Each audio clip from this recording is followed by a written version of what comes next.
우리 함께 기도하고 찬양 시작하도록 하겠습니다. 존귀하신 하나님, 오늘 저희들에게 또 거룩한 주일을 주시고 또 이제 그 겨울이 성큼 다가와 있는 이때에 우리의 신앙의 옷깃을 여미며 하나님 앞에 설 수 있도록 이끌어 주심을 감사합니다. 우리의 드려지는 찬양과 그리고 또한 기도와 모든 예배가 하나님께 영광이 되게 하여 주옵소서. 존귀하신 예수님의 이름으로 기도하옵나이다. 아멘. 욥의 고백 함께 하겠습니다.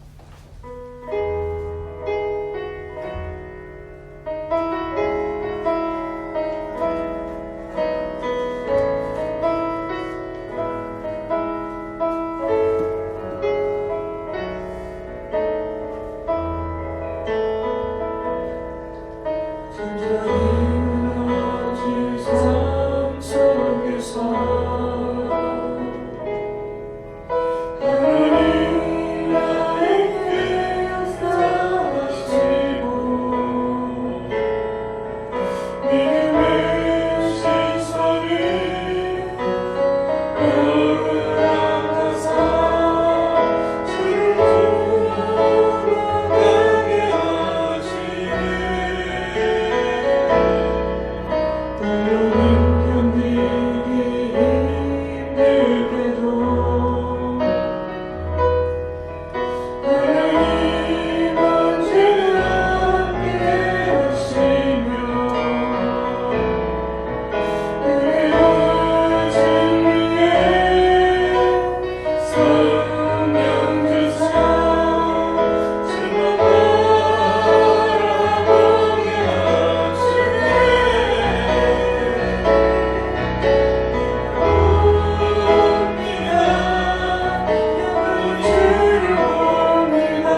내 삶은 주의 것.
나의 삶은 주의 것입니다. 온전한 신뢰로 주님 앞에 나가기를 원합니다.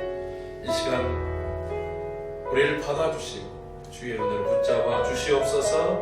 다 같이 합심해서 기도하며 나아갑니다. 하나님의 거룩하신 아버지 하나님, 오늘도 저희들을 불러주셔서 주님 앞에 설 수 있도록 해주시니 감사합니다. 이 시간도 우리의 모든 삶의 길을 하시는 주님 앞에 주의 이름을 부르며 나왔습니다. 성령 하나님 친히 다스려 주시고 붙잡아 주시옵소서. 나의 삶 전체가 주의 것임을 고백하며 나아가오니 주여, 우리의 드려지는 이 예배를 받아주시고 신뢰로 주님 앞에 나아가기를 원합니다. 이 시간이 주의 영으로 충만한 시간, 하나님의 은혜로 가득한 시간이 되게 하여 주옵소서. 존귀하신 예수님의 이름으로 기도하옵나이다. 아멘.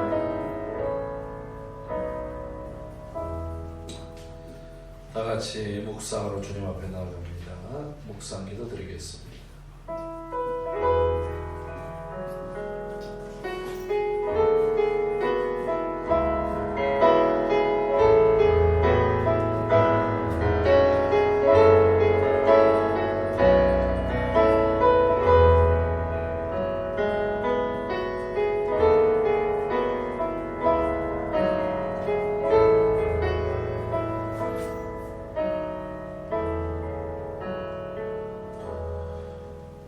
하나님이여, 내 마음을 정하였사오니 내가 노래하며 나의 마음을 다하여 찬양하리로다. 우리를 도와 대적을 치게 하소서. 사람의 구원은 헛됨이니이다. 우리가 하나님을 의지하고 용감히 행하리니 그는 우리의 대적을 밟으실 자이심이로다. 아멘. 우리를 지키시고 보호하시는 우리 아버지 하나님, 오늘 주님 앞에 우리의 마음을 굳게 정하며 우리의 마음이 하나님을 찬양하며 하나님을 예배하기를 원하오니 주여 함께 하시고 우리의 예배를 받아 주시옵소서. 세상은 흔들리고 그리고 또 여러 불안한 소식들이 들려온다 할지라도 오늘 굳게 정한 마음으로 주님을 예배하오니 모든 흑암의 권세를 주님 밟으시고 우리가 믿음으로 주님을 의지하며 용감히 예배하는 거룩한 시간, 승리의 시간이 되게 하여 주옵소서. 처음부터 끝까지 오직 성령 하나님께서 우리를 붙잡아 주시고 주의 영광이 우리의 심령 전체를 책임지시는 거룩한 시간이 되게 하여 주옵소서. 처음부터 끝까지 오직 성령 하나님 친히 이끌어 주시기를 간절히 사모하옵고 존귀하신 예수님의 이름으로 기도하옵나이다. 아멘. 다같이 자리에서 일어서서 찬송 37장을 함께 찬송드립니다. 아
115번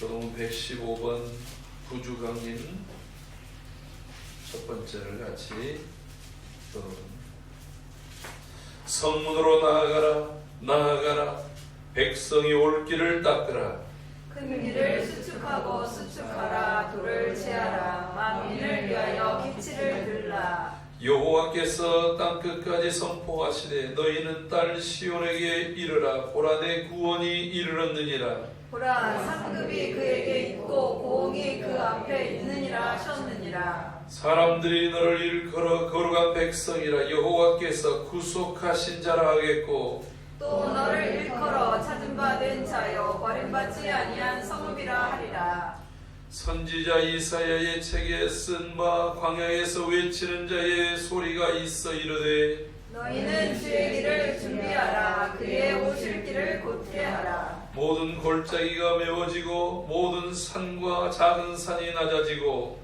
굽은 것이 곧아지고 험한 길이 평탄하여질 것이요 모든 육체가 하나님의 구원하심을 보리라 함과 같으니라. 아멘. 다같이 사도신경으로 우리의 신앙을 고백합니다.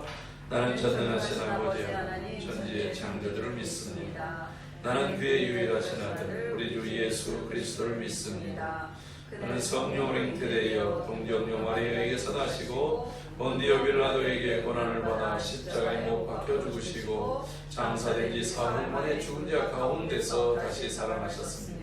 하늘에 오르시어 전능하신 아버지 하나님 우편에 앉아 계시다가 거기로부터 살아있는 자와 죽은 자를 심판하러 오십니다. 나는 성령을 믿으며 거룩한 공교회와 성도의 교제와 죄를 용서하는 것과 몸의 부활과 영생을 믿습니다. 아멘. 다같이 자리에 앉으셔서 찬송 447장 찬송을 함께 드립니다. 이 찬송 드린 다음 예배를 위해서 홍은수 안수 집사님 기도 인도입니다.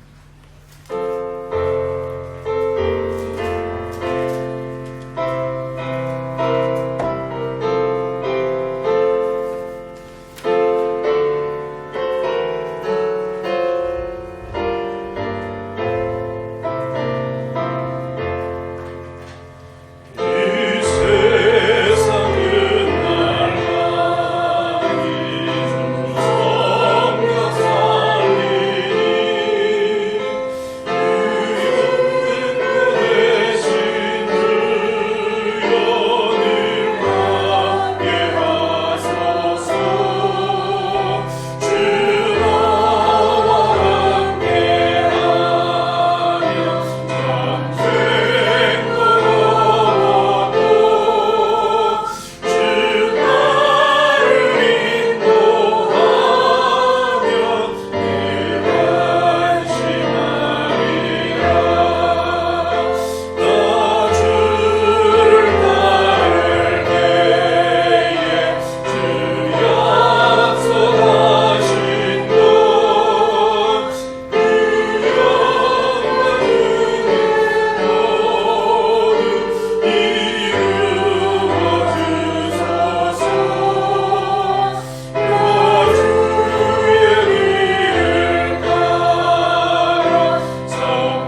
한 주간에도 하나님의 품 안에서 지내다 거룩한 주일을 맞이하여 하나님 성전 안에서 예배를 드릴 수 있게 하여 주심을 무한 감사드립니다. 아멘.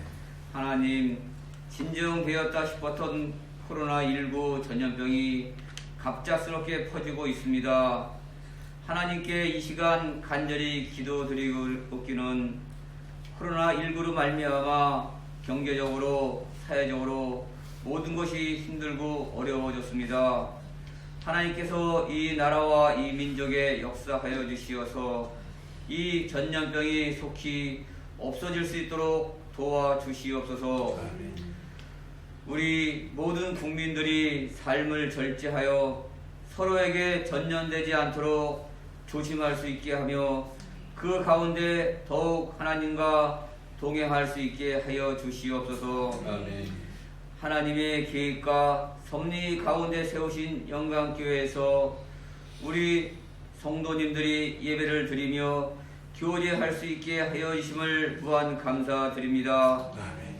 하나님께서 함께 하시고 역사하여 주시어서 교회에 속해 있는 모든 성도님들의 삶을 지켜주시며 기도하며 소원하는 모든 것이 응답받을 수 있게 하여 주시옵소서. 아멘. 다음 세대의 청년과 학생들이 있습니다.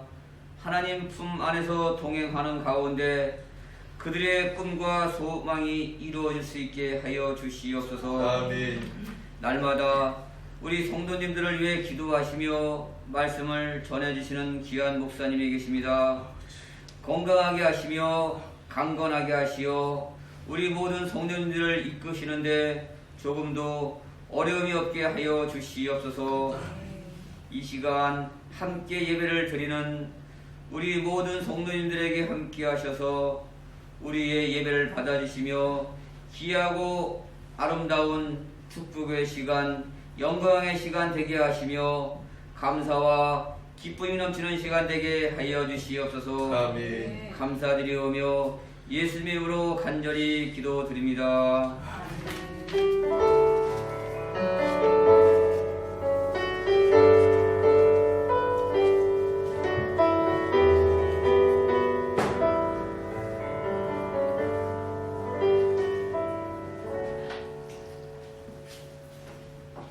오늘 아침에 함께 나눌 말씀은 갈라디아서 6장 9절 10절 말씀입니다.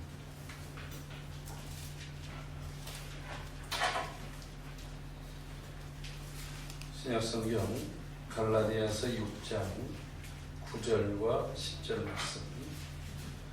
제가 진 성경 309쪽입니다. 우리가 선을 행하되 낙심하지 말지니 포기하지 아니하면 때가 이름에 거두리라. 그러므로 우리는 귀에 있는 대로 모든 이에게 착한 일을 하되 더욱 믿음의 가정들에게 할지니라. 아멘. 말씀을 듣기 앞서서 우리 찬양으로 하나님께 영광 돌리겠습니다. 내 영혼의 그 깊은 데서.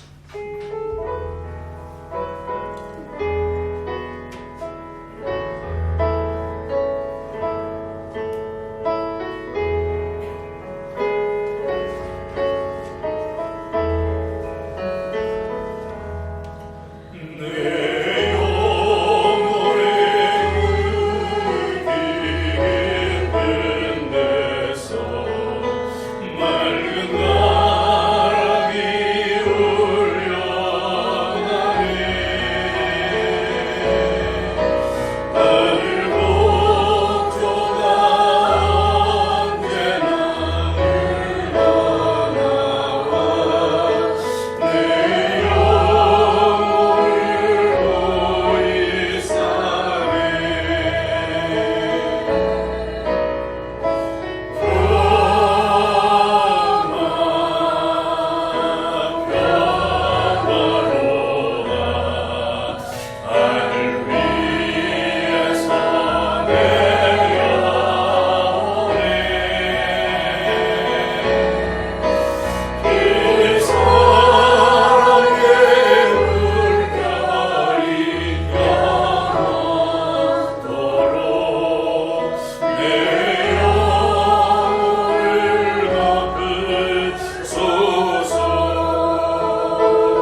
할렐루야.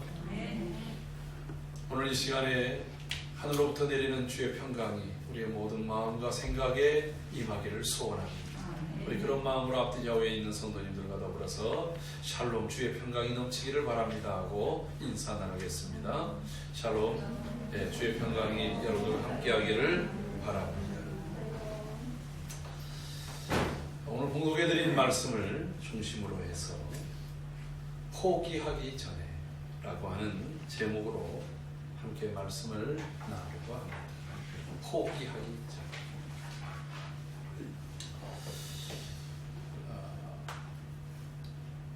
아주 오래전에 부산 태종대에 간 적이 있었어요. 지금도 그 문구가 있는지 모르겠는데 태종대 위에는 자살바위라고 하는 곳이 있어요. 사람들이 뭔가 극단적인 선택, 자신의 삶에 고난이 왔고 힘든 일이 있을 때 아마 그곳에서 뛰어내려서 극단적인 선택을 많이 했던 것 같아요. 그래서 부산시에서 그 가장 많이 떨어지는 자리인지 그곳에다가 글귀를 하나 붙여놨어요.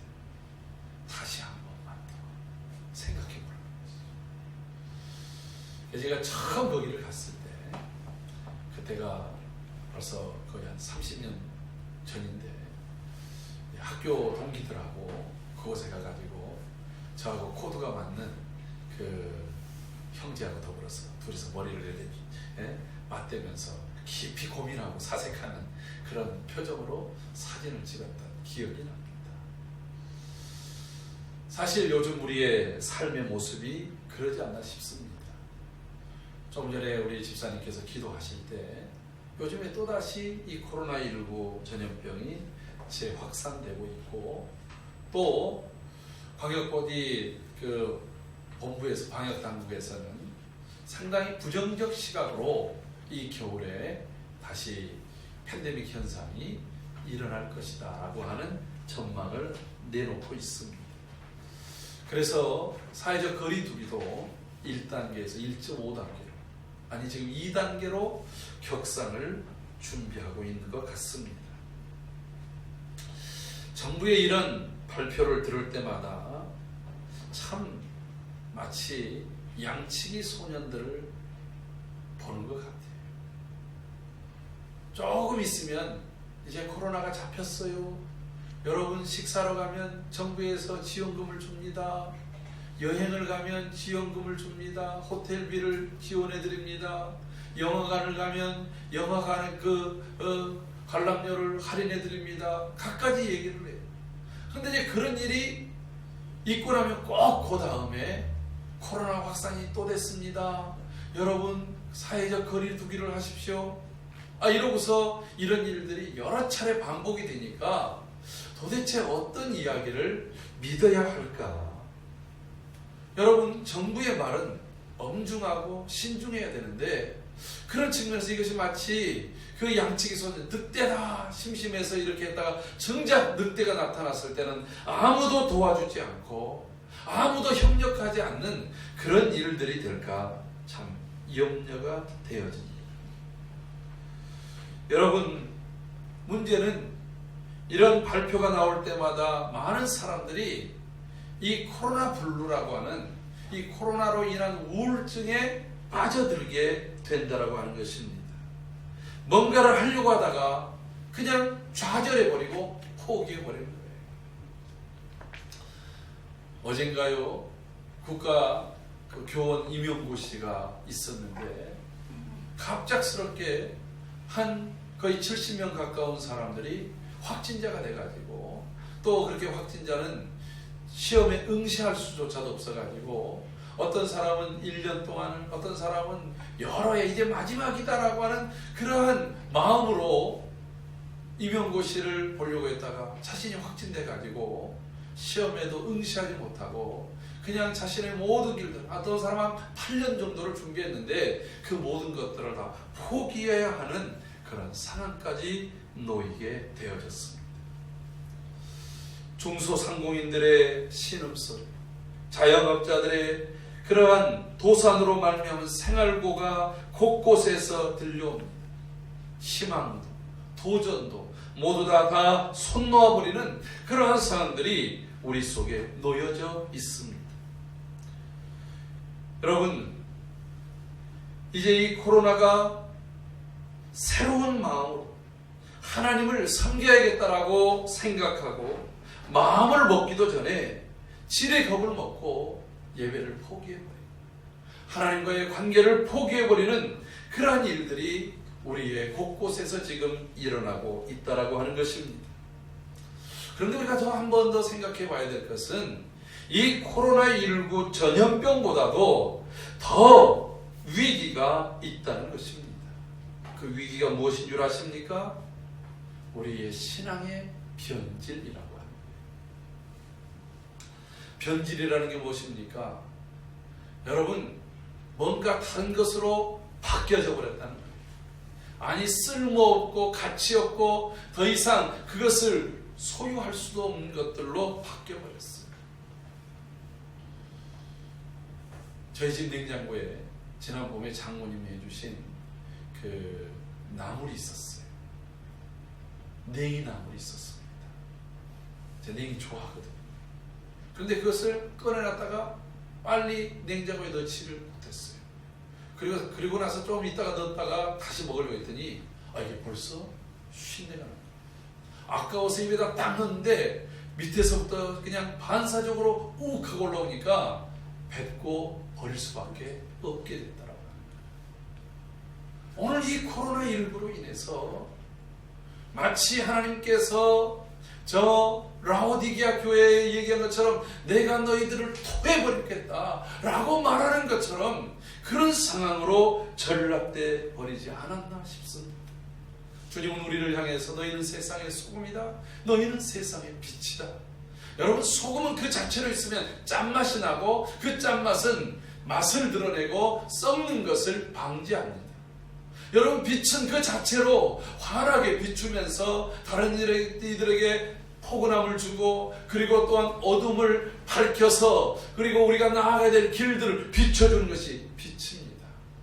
그런데 그 소금이 맛을 잃는다라고 하는 거예요. 여러분, 소금의 성질은 그 자체로 이것이 수백 년, 수천 년이 가도 바뀌지를 않는다는 거예요.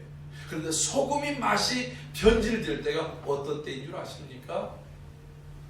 이것이 화학적인 반응, 다른 뭔가의 이물질이 가미가 돼서 이 소금 안에서 다른 변이 현상이 일어났을 때 맛도 변하고 성질도 바뀌어버리게 된다고 하는 거예요. 오늘 이 갈라디아서를 통해서 사도 바울은 그런 얘기를 해주고 있습니다. 마치 갈라디아서를 종교개혁과 같은 그러한 복음이다라고 말들을 하는데 그 이유가 무엇이냐면, 여러분, 종교개혁이 저 중세 사회 속에서 일어나게 됐던 이유는 교회가 교황을 중심으로 해서 교황의 말이 하나님의 말씀보다 더 권위가 있습니다. 교회의 회의가 성경의 말씀보다 더 권위가 있습니다. 믿음으로 하나님께서 주신 그 은혜에 대한 것보다 뭔가 나의 행위와 수고가 우리의 구원을, 우리를 의롭게 하느냐, 그렇게 가르쳤습니다. 그래서 마틴 루터에서 1517년 구텐베르크 성당에서 이렇게 말합니다. 구텐베르크 성당에 거기다가 95개 조항을 붙여놓으면서, 여러분, 하나님께서 우리를 구원하신 것은 우리의 행위가 아니라 오직 예수 그리스도를 주로 믿음으로 인한 것입니다. 믿음으로 의로워진다고 성경은 말하고 있기 때문입니다. 이렇게 선언합니다. 그러면서 행위로, 그리고 또한 여러 베드로 성당을 짓게 한 면죄부 판매를 위한 헌금을 걷어들이는 갖가지 일들, 그들의 구습들을 파하면서 얘기했던 바로 그 근거가 로마서, 그리고 또 이 갈라디아서, 하박국서 2장 4절에 있는 그런 말씀을 근거로 해서 오직 의인은 믿음으로 살리라 함과 같으니라. 여러분, 그 메시지를 가장 먼저 전했던 것이 바로 갈라디아서였습니다. 사도 베드로가 복음을 전하는데 안디옥 지역에 교회, 기독교인 공동체가 급하게 늘어납니다. 그래서 유대로부터 시작되어진 많은 사람들이 그곳에 와서 가르치기도 하고 복음을 전하기도 합니다. 그 중에서 일부 유대인 출신의 예수를 믿는 사람들이 와서 복음을 전하면서 이렇게 이방 사람들에게 가르치는 거예요. 그게 무엇이었냐면, 여러분, 우리가 예수님을 믿어야, 예수님이 하나님의 아들이신 것을 믿어야 구원을 받습니다. 그런데 당신이 믿는지 안 믿는지 어떻게 알 수 있습니까? 당신이 믿는다면 우리 유대인들처럼 하십시오. 어떻게 합니까? 남자들은 할례를 행하십시오. 그리고 율법에 주어진 것들을 행하십시오. 절기를 지키고 모든 율법에 그 명시되어진 것들을 행하십시오. 그래야 당신이 예수 믿는 것이고 그래야 구원받은 것 아니겠습니까? 라고 얘기를 하는 거예요. 여러분, 이 이야기를 들을 때 헬라의 사고를 가지고 있던 사람들이 마음이 혹했어요. 왜 그러냐면 바울과 여러 사도들을 통해서 처음에 복음을 받을 때, 여러분, 예수 그리스도가 하나님의 아들이십니다. 그분을 믿는 자는 누구라도 구원을 받습니다. 그렇게 설교를 할 때 성령께서 그들 가운데 임하시고 그들이 마음으로 믿고 입으로 신해서 당신 구원받았습니다 해서 막 기쁨으로 이제 말씀을 배우고 하나님께 예배를 하는데, 자신들이 과거 이 헬라 신앙이라고 하는 것, 이방 신앙이라고 하는 모든 이방 종교의 신앙의 공통적인 것은 우리가 의를 얻기 위해서, 우리가 구원을 얻기 위해서 내가 뭔가 신에게 도달하기 위한 뭔가 행위를 해야 될 거 아니겠어요? 나의 뭔가 공적이 있어야 되지 않겠습니까? 그런 사고 속에 있던 사람들이, 여러분, 그런 것이 아니라 오직 구원은 하나님이 주신 것입니다. 하나님의 은혜로 구원을 얻습니다 라고 하는 이 메시지가 처음 받을 때 너무나도 좋았는데, 약간 자신들이 또 한편으로는 깨름직한 것도 있는 거예요. 죄송스러운 것도 있는 거예요.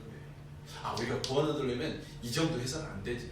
근데 이제 유대인들이 따라서 눈에 보여지는 할례를 행해라, 그리고 또 안식일을 지켜라, 뭐 여러 율법의 이야기들을 그들에게 하는 거예요. 그러니까 처음에 그 얘기를 할 때, 아, 이것만 하면 우리가 그 구원을 확실하게 받은 거라겠구나, 이렇게 생각하고 그런 일들을 하는 거예요. 근데 여러분, 율법의 속성이라고 하는 것을 우리가 알듯이 율법은 하나를 어기면 모든 전체를 어기는 거예요. 그러면 죄의식이, 정죄의식이 그의 마음을 휘감는다라고 하는 거예요. 여러분, 이 메시지가 두 가지가 잘못됐는데, 첫째는 하나님이 주신 구원의 방편, 구원의 방법을 완전히 틀어버렸다는 거예요. 하나님의 방법이 아닌 사람의 방법을 거기다 갖다 댔다는 거예요. 또 하나는 이 율법을 지키라고 하는 이 행위를 통한 의를 말하면서 인간이 도저히 도달할 수 없다라고 하는 그런 자괴감에 빠져들게 만들었다라고 해요. 그럼 내가 의로워지기 위해서 애를 씁니다. 별로 신경을 안 쓰는 사람은 아무런 느낌이 없겠지요. 그런데 내가 좀 더 하나님 앞에 의롭게, 좀 더 하나님의 그 말씀대로 살아서 내가 의를 얻고 구원을 얻어야겠다라고 작심한 사람일수록 그 율법은 나에게 태산처럼 보이는 거예요. 그리고 결국은 내가 그 앞에서 아무것도 할 수 없는 존재인 것처럼 몰아가는 것입니다. 그렇고 결국은 나는 아무것도 할 수 없구나 하고 지레 포기하게 만들어버린다는 거예요. 이때 사도 바울이 이 갈라디아 교회를 향해서 이런 편지를 보냅니다. 여러분, 내가 전한 복음, 오직 예수 그리스도로 우리가 구원을 받고 하나님의 자녀가 되고 의를 얻는다. 우리가 의를 얻는 데 있어서는 그것 이외에 다른 것들은 필요하지 않는다. 할렐루야. 예수 그리스도, 그분이 우리의 구원의 충족 조건이고 그분으로 충분하다라고 하는 이 강력한 메시지를 전하는 거예요. 만약에 이것 외에 다른 복음을 전한다면 천사라 할지라도 저주를 받을지어다. 여러분, 이 복음에 대해서는 결코 물러설 수 없다라고 하는 거예요. 그런데 다른 것들, 이렇게 하면 좀 나을까, 저렇게 하면 좀 나을까? 여러분, 지금 우리에게 있어서 예배를 교회 앞에 와서, 교회 안에 와서 대면으로 하느냐 아니면 영상으로 들으냐, 이것보다도 더 중요한 부분이 있어요. 그게 무엇이냐면 사람들의 마음속에 내가 이렇게 하면 괜찮아, 저렇게 하면 괜찮아 하고 타협해버리려고 하는 그러한 심성들을 사단은 우리에게 불러 넣는다라고 하는 것입니다. 내가 어디에 있든지 오직 하나님을 전심으로 바라고 믿음으로 예배하는 그 예배를 하나님이 받으시는 줄로 믿습니다. 내가 비록 여기 있다 할지라도 내 마음과 생각은 하나님께 있지 않아요. 그렇다고 한다면 그 예배를 하나님이 기뻐하시겠습니까? 그 예배는 믿음의 예배가 아니라 껍데기의 예배요 형식의 예배에 불과할 것입니다. 여러분, 과거 이 유대인들에게는 율법이라고 하는 것들이 그들 속에 들어와서 신앙을 변질시켰다고 한다면, 우리 한국 교회가 이 세속화되어지고 신앙이 약화되어지는 것에는 우리가 하나님을 믿으면 하나님 믿는 것 자체가 복이 되고 하나님의 약속에 따라서 하나님 우리 축복하신다라고 하는 것은 우리가 반드시 믿지만, 너 이렇게 해야 복을 받아, 이렇게 해야 하나님이 축복해 주셔, 마치 그러한 여러 조건들에 따라서 우리가 복을 받고 부유해지고 건강해지는 것인 양 하는 기복적인 것들이 우리의 축복, 온전한 축복을 바꿔버렸다라고 합니다. 여러분, 그것은 이방 종교들이 행하는 일입니다. 너 그렇게 하니까 하나님이 저주하시고 그렇게 하니까 벌을 주시고 하는 거야 라고 하는 그런 부분이에요. 때로는 하나님께서 우리의 인생에 징계의 직직을 내림조차도 하나님이 우리를 향한 사랑이요, 하나님이 우리를 돌이키게 하신 은혜요, 긍휼이라고 하는 사실을 우리가 기억해야 된다라고 하는 거예요. 그래서 하나님이 우리에게 주심도 축복이고 때로는 거두심도 축복이라고 욥에 고백하지 않습니까? 하나님은 주시기도 하시고 취하시기도 하시고, 그 모든 것들을 통해서 영광 받으셔야 될 분이 하나님, 그 하나님께 집중해야 되는데, 여러분, 다른 사상들이 우리에게 들어옴으로 인해서 신앙의 변질을 가져. 여러분, 지금은 어떻습니까? 사람들에게 이렇게 말합니다. 그래도 괜찮아, 저래도 괜찮아. 여러분, 각가지에 타협하고자 하는 그러한 것들이 우리에게 들어오고 있다라고 하는 것입니다. 우리는 이미 예수 그리스도를 믿는 믿음으로 구원을 받았고 그의 은혜로 의로워진 존재들입니다. 할렐루야. 하나님의 은혜를 받아서 구원을 받고 의를 얻은 사람들은 그 다음부터 삶이 달라진다라고 합니다. 어떻게 달라집니까? 하나님의 은혜 속에 살아가는 거예요.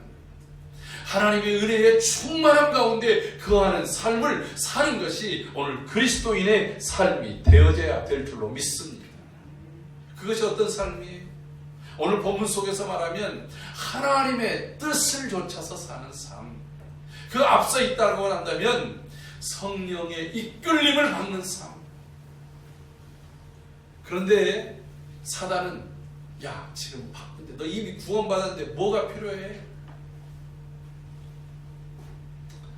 이제는 너 구원받은 그 딱지 가지고, 마치 아파트 딱지 얻은 것처럼 그 딱지 가지고 이제 네 멋대로 살아도 돼, 네 편리한 대로 살아도 돼 하는 이러한 타협의 것들이 우리 속에 다가온다라고 하는 것입니다.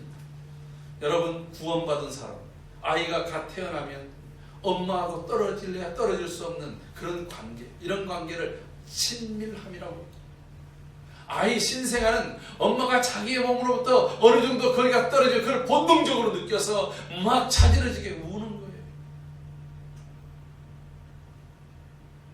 아이가 엄마의 품에서 엄마의 냄새만 맡아도 거기서 안정감을 갖고 평안함을 찾고 엄마의 그 품 속에서 새근새근 잠이 들고 무럭무럭 건강하게 자라나는 것처럼 오늘 구원받은 우리는 하나님과의 친밀함 속에서 더 자라가고 하나님의 사람으로 더 세워져가고 하나님의 뜻을 이루는 그런 사람들로 만들어져 가야 될 줄로 믿습니다. 여러분, 그러한 관계 속에서 저절로 모든 여러분 생명체라는 것은 자라면 자라는 과정 속에 여러분 싹 씨앗이 뿌려지면 거기에서 잎이 나고 줄기가 나고 거기서 가지에서 열매가 꽃이 피고 열매가 나듯이 우리의 삶의 과정 속에서는 그러한 열매들, 신앙 안에서 주님과의 관계 속에서 맺어지는 열매들이 있다라고 하는 거예요. 그것을 갈라디아서 5장에서는 9가지의 성령의 열매들로 말하고 있는 것입니다. 그래서 우리의 심령 품성 속에서 우리의 삶 속에서 나타나야 될 그러한 모습들인 줄로 믿습니다. 문제는 이러한 열매들이 나타나기까지 많은 도전이 있다고 합니다. 여러분, 올해도 많은 비가 왔습니다. 또는 어떤 때는 정말로 모든 것들을 다 태워버릴 것 같은 무더운 더위도 있습니다. 또한 살을 애는 듯한 추위도 다가옵니다. 그런 모든 과정들을 다 거치고 난 다음에 나오는 열매들이야 이것이 건강하고 맛있고 그리고 또한 우리 모두에게 영양소를 주는 열매가 되어질 것입니다. 그런 열매가 있기 전에 사단은 우리에게 공격해 온다. 어떤 모습으로 공격해 옵니까? 베드로전서 5장 8절에 있는 것처럼 우는 사자처럼 삼킬 자를 두루 찾는 그 모습으로 우리에게 다가옵니다. 불시험 같은 것. 여러분, 성경에는 여러 시험거리가 있습니다. 때로는 기근이라고 하는 거예요. 농사를 하는데 비가 오지를 않아요. 농사에서 하나도 얻지를 못합니다. 우리가 사업을 하는데 사업에 사람 일이 되어지지를 않아요. 장사를 하는데 사람들이 오지를 않습니다. 직장을 가는데 가기만 하면 부도가 납니다. 여러분, 도대체 어떻게 살 방법이 없어요. 시험을 내가 열심히 나름 준비했는데 꼭 준비 안 한 데서만 시험이 나가지고 성적이 좋지를 않습니다. 또 그냥 어떻게 잘못해가지고서 또 이 마킹해야 될 것들을 실수해가지고서 전혀 엉뚱한데 마킹해가지고 점수가 형편없습니다. 도전하는 데마다 실패를 합니다. 여러분, 이런 일들이 우리에게 있다는 거예요. 이게 인생의 기근인 거예요. 뿐만입니까? 지금 코로나19와 같은 전염병들이 돕니다. 내가 원하든 원치 않았든 요즘에는 뭐 그냥 식구들이 김장을 갔다가 거기서도 걸리기도 합니다. 함께 등산 갔다가도 걸리기도 합니다. 조심하고 또 조심한다는데 어디에 걸려있는지 모른다는 거예요. 정확한 그 근거인지 모르는데 세계 이 코로나 이 전염병을 연구하는 그 곳에서 우리나라의 이 발표보다 실제적으로는 2.8배 정도가 감염자가 더 많을 것이다. 이런 보고를 했다는 거예요. 여러분, 그 말이 사실인지 아닌지는 모르겠습니다만은 그 말이 사실이라고 한다면 지금 뭐 300명 정도 나온다고 한다면 실제적으로는 지금 그 800명, 900명 정도가 항상 주변에 더 있다라고 하는 거예요. 그러니까 불특정 다수가 전염병에 자유로울 수 없는 것입니다. 정말 우리가 스스로를 잘 보호하고 또 동시에 그것보다도 더 강한 것은 하나님께서 지켜주시고 보호하시고 은혜를 부어주시지 않는다고 한다면 어느 순간에 그 전염병의 위기 속에 그냥 노출될지 모른다고 하는 거예요. 여러분, 전염병에 노출되면요, 병에 걸린 것 자체만이 문제가 아니라 그 주변의 모든 것들이 올 수도 됩니다. 고치고 난 다음에 그 사람에 대해서 완전히 완치됐어도 부정적인 시각으로 보고 그리고 일터에서 내쫓고 그런 일들이 우리의 주변에서 곳곳에서 일어나고 있다라고 하는 거예요. 뿐만 아니라 여러 전쟁의 일들이, 여러분 지금 경제전쟁, 또 안보의 여러 위협들, 갖가지 사회 문화, 이 곳 속에서 사상적인 전쟁들이 곳곳에서 밀려옵니다. 여러분, 사단은 이런 여러 가지 부분들을 통해서 우리가 믿음에서 떠나고 하나님과의 친밀한 관계에서 벗어나도록 만들려고 하고 있다고 하는 거예요. 정신을 차려요. 그러나 또 어떤 때는 고린도후서 11장 14절에 있는 것처럼 광명한 천사의 모습으로 탈을 쓰고 유혹하고 미혹합니다.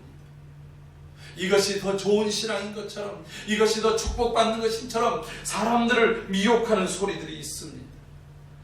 여러분, 여기에 넘어져서는 안 됩니다. 정신을 차려야 합니다. 그리고 우리가 근신해야 됩니다. 잘 분별해야 됩니다. 그리고 이런 때일수록 우리가 바른 신앙을 가진 사람들은 첫째로 힘써야 될 것들이 있습니다. 그것이 무엇입니까? 오늘 본문 9절에서 우리가 선을 행하되 라고 말하고 있습니다. 우리가 이런 모든 시험거리 앞에 온갖 우리를 변질시킬 것들 앞에 그것을 뚫고 넘어가는 것은 피하고 숨는 것이 아니라 더 전공법으로 우리가 선을 행하자라고 하는 것입니다. 할렐루야. 선이라는 게 뭐예요? 한마디로 얘기하면 이게 복음대로 사는 거예요. 믿음대로 사는 거예요. 하나님께서 기뻐하시는 뜻하시는 대로 사는 것을 성경에서 선하다라고 말하는 거예요. 사람들이 보기에 그거 참 착합니다. 여러분, 사람이 보기에는 박수칠 일도 하나님이 보시기에는 고개를 외면하시고 그릇되다고 말할 것들이 너무나도 많은 거예요. 우리의 기준은 하나님께 있는 거예요. 내가 지금 이 현장, 이 상황 속에서 하나님이 기뻐하실 그 일에다가 나의 초점과 나의 표대를 세우고 삶을 살아가는 우리의 삶이 되기를 주의 이름으로 축복합니다. 여러분, 시대를 막론하고 어려움이 오고 도전이 오면 올수록 더 우리가 힘써야 될 것은 선한 일을 추구해야 돼요. 하나님이 뜻이라고 한다면 그 일에 대해서 목숨을 걸고 그 일을 지키고 행하려고 노력해야 됩니다. 여러분, 하나님이 예배를 기뻐하십니다. 이 예배하는데 우리의 온갖 마음을 다하고 뜻을 다하고 힘을 다하는 그런 우리의 자세가 있어야 된다고 하는 거예요. 우리가 이곳에서 예배를 드리든지 어디에서 예배를 드리든지 무엇보다도 하나님 앞에 더 나아가서 성도들이 이럴 때일수록 모이게 힘쓰면서 예배하도록 함께하는 저와 여러분들이 되기를 주의 이름으로 축복합니다. 우리가 기본적인 거 있잖아요. 하나님이 기뻐하시는 거 항상 기뻐하라, 쉬지 말고 기도하라, 범사에 감사하라. 이것은 항상 우리가 그리스도 예수 안에서 행해야 될 하나님이 기뻐하시는 뜻이라고, 하나님이 선하신 뜻이라고 말씀하고 있어요. 그러므로 내가 어떠한 환경에서든지 주님을 생각하면서 내가 기뻐하려고, 그리고 또 그것을 위해서 기도하려고, 그리고 늘 감사하려고 애쓰는 그러한 삶을 나를 채찍질하는 거예요. 그런데 사단은 선을 행하는 것이 악을 행하는 것보다 더 재미가 없어 보여요. 지루하게 생각됩니다. 여러분, 오히려 악을 행하는 것이 선을 행하는 것보다 더 짜릿하고 스릴 있어 보이는 거예요. 사람이 왜 도박을 하고 왜 마약을 하는 줄 아십니까? 그 찰나의 스릴이 있는 거예요. 왜 사람들이 도둑질하면 반드시 잡혀서 감옥에 간다라고 하는 것을 알면서도 백화점 가서 도둑질하는 줄 아세요? 그때 자기도 모르게 이 도벽이라고 하는 것이 스릴이 짜릿하게 흥분되게 하는 게 있는 거예요. 여러분, 그래서 성경 잠언 9장 17절에 이런 말씀이 있습니다. 도둑질한 물이 달고 몰래 먹는 떡이 맛이 있도다 하는도다. 성경에서 이런 말이 다 있어요. 도둑질해서 먹는 물이 더 달다. 여러분, 우리처럼 이렇게 물이 많은 곳은 그물이 그물 같지만 이스라엘처럼 물이 부족한 곳에서 다 사람들이 물을 보고 하는데 그거 남의 거 훔쳐 먹었을 때 얼마나 짜릿하겠어요. 여러분, 혹시 남몰래 떡 먹어보셨습니까? 갑자기 이 말씀을 하니까 제가 어렸을 때 회개거리가 딱 생겨요. 제가 좋아하는 쿠키가 있거든요. 다이제. 요게 비쌌어요. 근데 이걸 할머니가 사주신 거예요. 근데 이제 그날따라 사촌 동생들까지 와서 집에서 자는데 제가 그때는 거듭나지를 못해가지고 이걸 사촌 동생들하고 나눠 먹으면 금방 없어질까봐 몰래 이불 속에 들어가가지고 이 입에다 넣는데 이 다이제라고 하는 것이 얼마나 이게 또 그냥 목이 많이 매운지 몰라요. 이게 아삭아삭하면 또 동생들이 일어나서 뭐뭐 벌떼처럼 일어날까봐 그 입에다 넣고 침이 고일 때까지 기다렸다가 그러니 얼마나 또 속에서 이 콜록거리게 하겠습니까? 근데 그 맛이 정말 끝내줬어요. 여러분, 근데 지금은 회개해요. 지금 같았으면 다 끼워가지고 야 이거 함께 먹자 이랬을 텐데 그때는 그런 욕심이 있었어요. 여러분, 그래서 훔친 사과가 더 맛있다는 거예요. 왜 그래요? 사단이 주는 전략입니다. 그것이 악한 것들이 오히려 더 짜릿하고 더 흥분되어지고 더 기분을 좋게, 찰나의 기분을 좋게 만들 수도 있다고 하는 거예요. 그러나 속지 마십시오. 선한 것이 아니면 그것은 반드시 드러나게 되고, 선한 것이 아니면 반드시 책망받게 되고, 선한 것이 아니면 하나님께서 그것을 토해 버리신다라고 하는 것입니다. 우리는 선을 행하기에 몸부림쳐야 합니다. 예배하는 일, 기도하는 일, 하나님 앞에 말씀을 붙들고 그 말씀에 순종하는 일, 서로 함께하는 이 일들에 대해서 힘을 써야 될 줄로 믿습니다. 그래서 마지막 때일수록 무엇보다 서로 사랑할지니 사랑은 허단 죄를 덮는다라고 말하고 있습니다. 그리고 이 일을 위해서 깨어 기도하라고 말하고 있어요. 문제는 우리가 쉽게 넘어지고 쉽게 쓰러질 일들이 많다는 겁니다. 근데 사람이 한 번 쓰러지고 두 번 쓰러지고 세 번 쓰러지고 그 다음에는 어떤 일이 벌어집니까? 애다 모르겠다. 그리고 주저앉아. 기도도 간절한 마음 가지고 한 번 기도했다, 두 번 기도했다, 세 번 기도했다, 응답이 없어요. 그럼 어떻게 해요? 에휴 몰라, 하나님은 나의 기도를 들어주시다 하고 포기해버려요. 전도도 마찬가지예요. 집안 식구든지 우리가 꼭 구원시켜야 될 그러한 영혼들에 대해서 강력하게도 합니다. 협박도 합니다. 막 울기도 합니다. 그래도 지르기 오래 심출자로 안 들어요. 그럼 어떻게 합니까? 에이 나도 모르겠어 하고서 포기해요.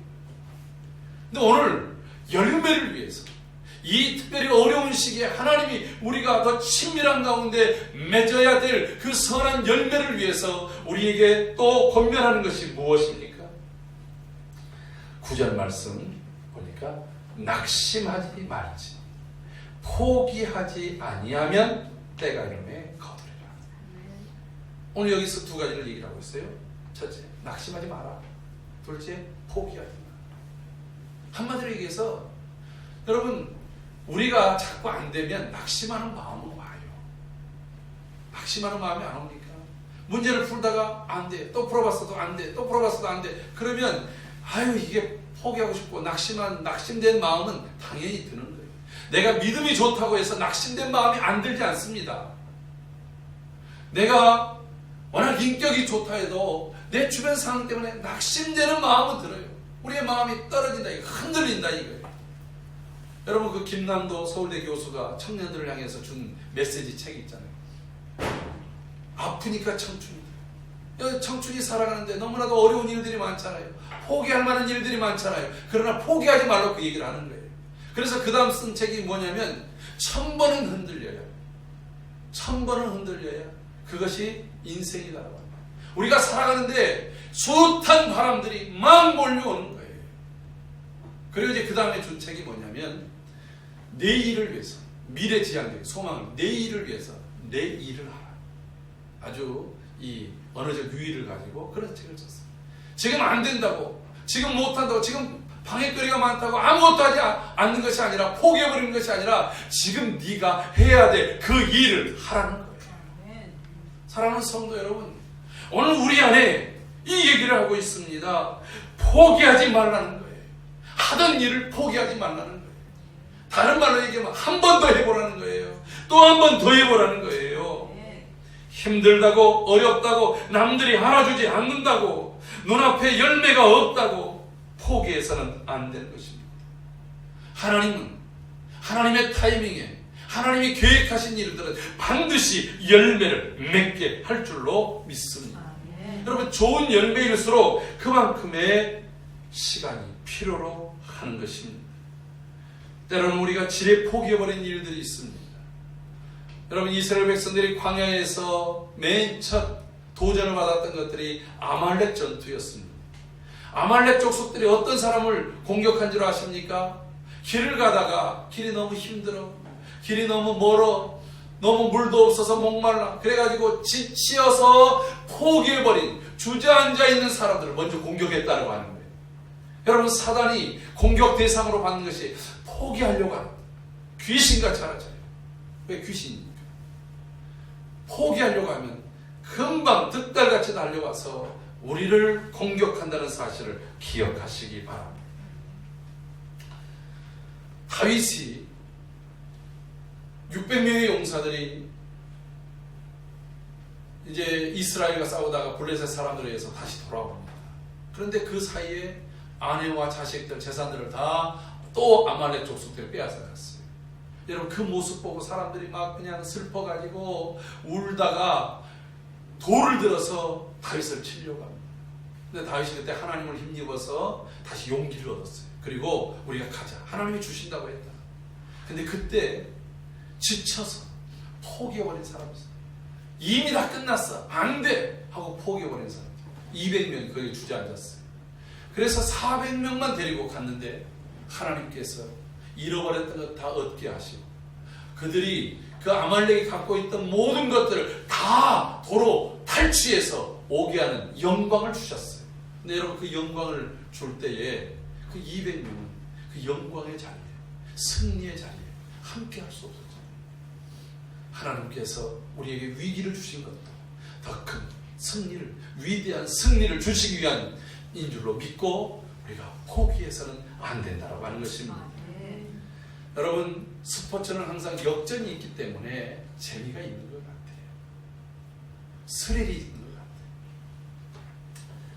같아요. 1998년 여자 골프 대회 LPGA US 경기에서 우리나라의 박세리 선수가 그 메이저 대회에서 우승을 거두었습니다. 처음으로 이 메이저 대회에서 우승을 거두었어요.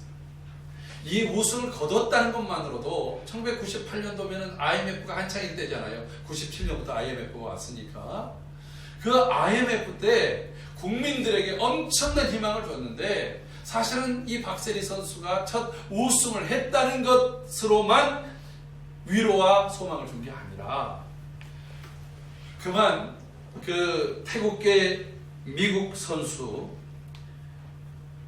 추아사리 폴이라고 하는 이 여자 선수하고 둘이서 동점으로 막 나가는 거예요.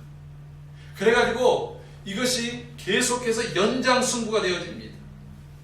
1라운드 연장이 끝나고 또 서든데스 한번 그냥 이제 점수가 딱 나면 그걸로 끝인 그 서든데스가 이 홀까지 진행이 돼서 20홀을 진행하고 있었다는 거예요. 그런데 그 전에 18홀에서 박세리 선수가 친 공이 그만 이 우물이라고 해요. 물가에 웅덩이 있는데 떨어지고 말았어. 거기에 풀밭에 떨어졌어. 물속으로 들어가면 뭐 2벌타 이렇게 이제 벌타를 봤는데 풀밭에 떨어지니까 벌타를 안 봤는데 보통 모래에 떨어지거나 이런 깊은 러프에 떨어지면 다른 선수보다 한 타 내지 두세 타 정도 더 많이 쳐야 되는, 오버타를 쳐야 되는 그런 상황. 이제 끝났어. 박세리 잘 나가다. 역시 혹시나 했는데 역시나야. 사람들이 이렇게 하고 있을 때 이 박세리 선수가 갑자기 양말을 탁 벗더니 물속으로 들어가. 그 양말을 딱 벗으니까 양말을 신은 부분은 크고 그 위에는 그동안 운동을 너무 열심히 해서 새까맣게 따서 흑백이 확 구분이 되는데 여러분 남의 발 보고 그렇게 아름다워 보기는 처음이에요. 그리고 거기서 힘을 다해서 쳤어. 그래가지고 그 힘을 다해서 친 그 타구가 제대로 들어가서 동타를 만들었어요. 그리고 끝내 연장전에서 승리를 거둔 거예요. 만약에 보편적으로 모든 선수들도 다 이건 안 돼 하고 포기를 했다고 한다면 그냥 대충 한 2등이나 됐으면 좋겠어 라고 시작을 했다고 한다면 아마도 그런 영광에 이르지 못했을 것입니다. 2차 세계대전이 끝나고 영국의 처칠 수상이 어느 한 대학에 연설을 갔습니다. 앞에 있는 연설자가 기나긴 연설을 했습니다. 그리고 이제 처칠이 나섰으니까 처칠이 더 긴 얘기를 하겠지 라고 생각을 했는데 처칠이 보란듯이 딱 3마디만 하고 내려갔습니다. Never give up. Never. 여러분 결코 포기하지 마십시오. 결코. 이렇게 이야기하고 쑥 내려가. 사람들은 그 다음에 뭔 말이 있을 줄 알고 기다렸는데 그냥 호련히 그 단상에서 내려가는 처치를 보면서 기다 자리에서 일어나서 우리와 같은 박수를 보냈다는 아주 처칠의 영연설이 있습니다. 1941년 어느 겨울 한 공장에서 대형 화재가 났습니다. 그 공장의 주인은 발명왕 에디슨이었습니다. 그때가 그의 나이 67세였습니다. 그 공장 안에는 그가 지금까지 연구했던 모든 것들이 다 쌓여 있었습니다. 근데 그것이 다 잿더미로 날아가 버리고 말았습니다. 사람들이 이제는 에디슨은 끝났다라고 얘기할 때 에디슨이 그곳에 있는 사람들이 이렇게 말을 했다고 합니다.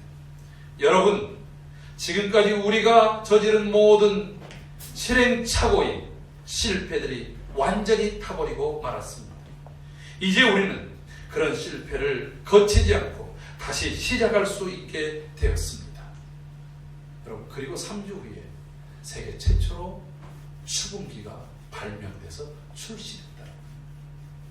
그동안 각고의 노력을 가지고 수고하고 애썼던 모든 것들이 다 불타버렸다, 이젠 망했다고 주저앉았다고 한다면 발명한 에디슨은 있지 않았을 것입니다.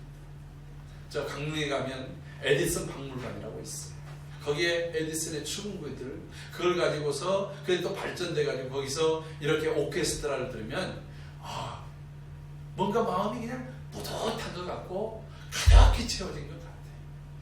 그런 발명을 할 수 있게 됐던 것은 바로 그러한 실패 속에서 포기하지 않고 다시 노력하고 다시 시도하는 바로 그것. 우리의 신앙도 마찬가지입니다. 내가 기도가 멈춰졌습니까? 하나님의 말씀이 멈춰졌습니까? 헌신하던 것들을 포기했습니까? 다시 오뚜기처럼 일어서십시오. 의인은 7번 넘어질지라도 다시 일어서려니와. 이게 하나님의 사람들의 모습인 줄로 믿습니다. 사랑하는 성도 여러분, 그렇다면 우리는 어떻게 해야 되겠습니까? 오늘 10절 말씀에 이렇게 말합니다. 이런 어려운 때 우리는 귀에 있는데, 그러므로 우리는 귀에 있는 대로 모든 이에게 착한 일을 하되, 이 착한 일과 선한 것이 맞잖아요. 하나님께서 모든 사람들에게 하나님이 기뻐하시는 일, 베드로는 그것을 서로 사랑하라. 사도 바울은 그 일을 다른 곳에서는 뭐라고 했냐면 서로를 돌아보고 격려하라 이거예요. 서로의 필요를 채우라고 하는 거예요. 왜요? 우리가 이 어려운 시기를 함께 극복하고 함께 나가기 위해서 내가 조금 더 남은 잉여의 힘으로 함께 도와서 같이 가야 되는 것입니다. 서로를 위해서 한 번 더 기도합시다. 서로를 위해서 한 번 더 격려합시다. 서로를 위해서 그의 필요를, 내가 도울 수 있는 것들을 찾아봅시다. 더욱이 믿음의 가정들에게 할지니라 라고 말합니다. 여러분, 멀리 있는 친척보다 가까이 있는 성도들이 더 귀한 거예요. 서로를 돌아보시기 바랍니다. 여기 더욱이 하라는 말이 뭐냐면 무엇보다도 최고로 특히 하라는 이 최상급을 써서 말하는 거예요. 여러분, 오늘 함께하는 성도들, 또 이 자리에 있지 않은 성도들의 이름을 기억하면서 내가 더더욱이 기도합시다. 특별히 기도합시다. 무엇보다 기도합시다. 그리고 힘을 다하도록 격려합시다. 그럼 하나님께서 우리에게 하나님이 정한 그때에 선한 열매로 채워 주실 줄로 믿습니다. 기도하겠습니다. 존귀하신 하나님 아버지, 너무나도 어려운 때입니다. 부정적인 소식들이 자꾸 들려올 때입니다. 그러나 이때에 우리가 하나님의 주신 그 믿음으로 그리고 은혜로 살아가는 구원받은 자로서 더 믿음의 돈독한 삶을 살아갈 수 있도록 은혜를 더하여 주시옵소서. 주님이 기뻐하는 일에 우리가 더 힘을 다할 수 있게 하시고, 그 일들을 행하는데 도전이 다가온다고 해서, 또 시련이 다가온다고 해서 포기하거나 좌절하지 않게 하시고, 오히려 더 그 일들을 행하되 우리의 믿음의 동역자들, 믿음의 가정들과 더불어 함께 나가는 거룩한 교회가 되게 하여 주옵소서. 하나님의 때가 반드시 다가올 줄로 믿습니다. 하나님의 일하심을 믿습니다. 하나님의 선한 열매를 기대하고 존귀하신 예수님의 이름으로 기도하옵나이다. 아멘. 오늘 우리가 기도할 선교 중보 국가는 케냐입니다. 케냐는 아프리카 선교의 전초 기지와 같은 곳입니다. 그 이유는 그곳의 기독교 인구가 78%에서 한 80% 정도, 거의 대부분이 기독교 인구예요. 근데 이제 문제는 부패 지수도 굉장히 높습니다. 그러니까 기독교인인데 말씀대로 안 산다는 거예요. 여러분, 우리가 이걸 위해서 기도해야 됩니다. 특별히 이 북쪽에 가까울수록, 이 아프리카 북쪽에 가까울수록 이슬람의 영향을 많이 받게 되는데, 여기는 이슬람이 8%, 10% 미만이에요. 그러니까 이 케냐가 대단히 중요한 선교적, 아프리카 선교의 역할을 하는 곳입니다. 대부분의 외국 선교단체가 여기에 본부를 두고 있습니다. 이 케냐를 위해서 보시는 대로 인구의 5분의 4의 기독교인이 진리와 도덕성으로 무장되게 하소서. 인권유린과 그리고 또한 반대 세력, 또 여러 악한 탄압, 반대 세력 탄압, 정치적 반대 세력의 탄압, 종족 차별, 이런 것들이 사라지게 하시고 아프리카 부흥 운동에 온전히 사용되는 나라가 되게 하옵소서. 우리 다 같이 케냐를 위해서 합심해서 기도하겠습니다. 할렐루야. 걸어가신 하나님 아버지, 아프리카의 선교의 가장 중요한 나라인 케냐를 위해서 기도합니다. 걸어가신 하나님, 인구의 5분의 4가 기독교인이라고 말하지만 이들이 비윤리적, 비도덕적인 일들이 너무 많습니다. 진리에 무장되고 또 하나님의 말씀 안에서 정말 윤리와 도덕이 회복되는 나라가 되게 하여 주옵소서. 권력에 의한 인권주의, 부패지수가 높고 에이즈 감염이 높아서 사망률의 14%가 증가했다가 이러한 소식을 듣는데 이런 것들이 사라지게 하여 주옵소서. 종족 간에 서로 차별하는 것들이 사라지게 하여 주옵소서. 아프리카 52개국의 전역의 복음운동에 회복되는 나라가 되게 하여 주시옵소서. 모든 선교단체들이 잘 연합되고 협력되어져서 하나님, 이 나라가 하나님의 영광을 위한 도구로, 복음의 도구로 사용될 수 있도록 은혜를 베풀어 주옵소서. 존귀하신 예수님의 이름으로 기도하옵나이다. 아멘. 다 같이 자리에서 일어나서 어제의 축복, 내일의 사명을 함께 찬양하면서 우리 예물을 보호하겠습니다.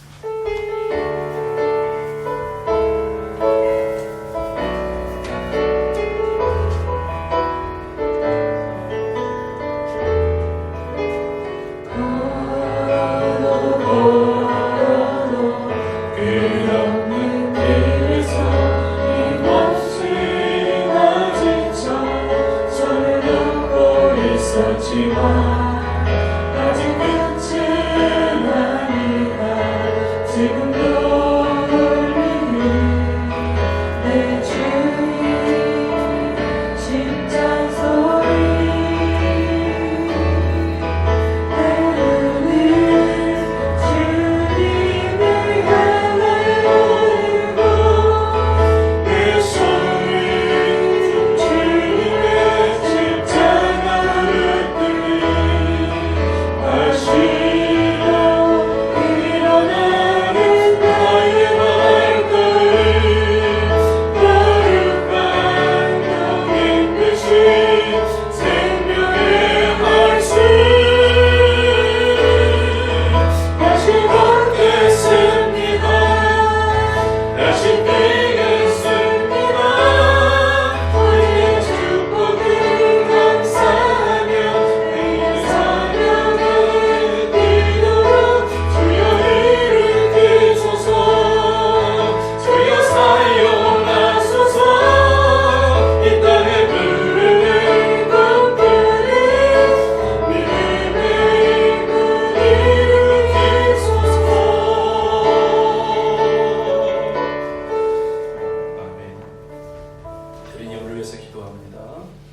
존귀하신 하나님을 찬양합니다.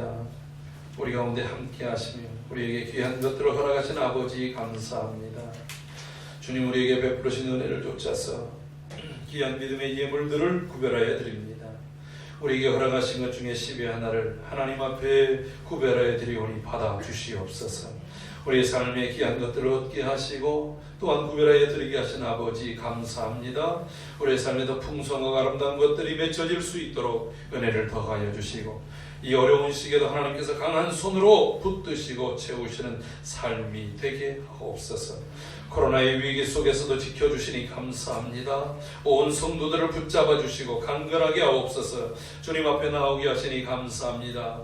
하나님 속히 주님 앞에 나올 수 있도록 은혜를 베풀어 주시옵소서. 대형 참사를 막아주시고 지켜 보호하심을 감사합니다. 하나님, 참으로 또 목사님을 비롯해서 온 성도님들 잊지 않고 함께 기도할 수 있도록 은혜를 주옵소서. 하나님이 붙잡아 주시지 아니하시면 우리는 어떤 것들도 안전하게 세울 수 없음을 고백합니다. 주여 속히 이 환난이 지나가게 하옵소서. 온 교회가 믿음으로 충만해지도록 은혜를 베풀어 주옵소서. 함께 하옵소서. 간구하는 성도들 기억해 주옵소서. 주님 몸된 교회가 감당해야 될 사명을 좇아 선교헌금을 드립니다. 주의 교회가 든든히 세워지기를 소망의 건축헌금 드립니다. 아버지 하나님 목장에 함께 모이기를 원하며 예물 드립니다. 모든 예물마다 기름 부어 축복하여 주시고 목적하고 기도하는 대로 응답하시고 사용하여 주시옵소서. 간구하며 나가는 성도들, 아버지 하나님 우리의 모든 일터와 사업의 현장, 가정과 자녀들, 그리고 또 수능에 임하는 모든 자녀들까지 지켜 보호하여 주시고 하나님의 위대한 역사들이 나타나도록 은혜를 부어 주옵소서. 이제는 우리 주 예수 그리스도의 크신 은혜, 우리 아버지 하나님의 극진하신 사랑, 성령 하나님 위로 감화 감동 교통 충만 역사하심이 포기하지 아니하고, 포기하기 전에 오히려 선한 것을 생각하고, 포기하기 전에 주님을 바라보며 주의 승리를 바라보며 나가기를 결단하는 주의 거룩한 성도들 머리머리 위에와 저들의 가정과 저들의 모든 일터 속에 주님 몸된 교회와 이 나라 이 민족 가운데, 그리고 주의 복음이 증거되는 열망 속에 이제로부터 영원토록 함께 있을지어다. 아멘.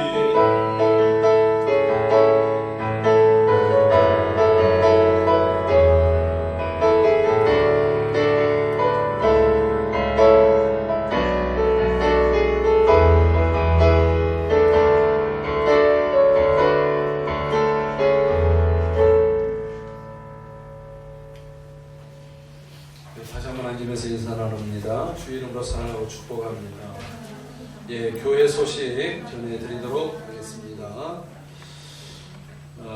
다른 것들보다도 지금 이 코로나19 감염자 확산으로 사회적 거리두기가 1.5단계로 격상됐는데 건강도 유의하시고 또 서로를 또 잘 돌아볼 수 있기를 바랍니다. 12월 3일 수능이 얼마 남지 않았습니다. 우리 고3들을 위해서도 기도해 주시기 바랍니다. 또 우리 환자들과 장기 결석자들을 위해서 기도해 주시고 어려운 가운데서라도 힘쓸 수 있기를 바랍니다. 이번 주간에는 우리 찌읒자매 또 지창규 집사님 귀한 생신이 함께 있습니다. 우리 주의 이름으로 사랑하고 축복합니다. 자리에서 일어서 주시면 함께 축복하도록 하겠습니다.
존귀하신 하나님 감사합니다. 이번 주에도 우리 귀한 찌읒자매 그리고 우리 지창규 집사님 이 땅에 보내주셔서 저희들이 너무나도 기뻐하며 감사하며 하나님께 영광 돌리오니 그리고 축하하고 축복하오니 주님 기억하여 주옵소서.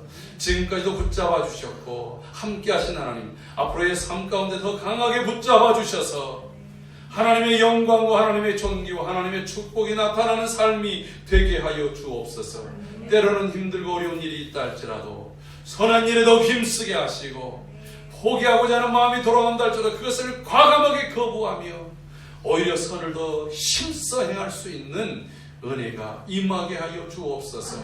모든 기회를 하나님의 영광을 위하여 하나님의 은혜를 구하며 행하는 삶, 그 삶의 복의 복이 되게 하시고 함께 동행하여 주옵소서. 강건하게 하여 주옵소서. 더불어 축복하는 모든 성도들도 기억하여 주시고 그 복을 함께 나누며 하나님께 영광이 되게 하옵소서. 존귀하신 예수님의 이름으로 기도하옵나이다. 아멘.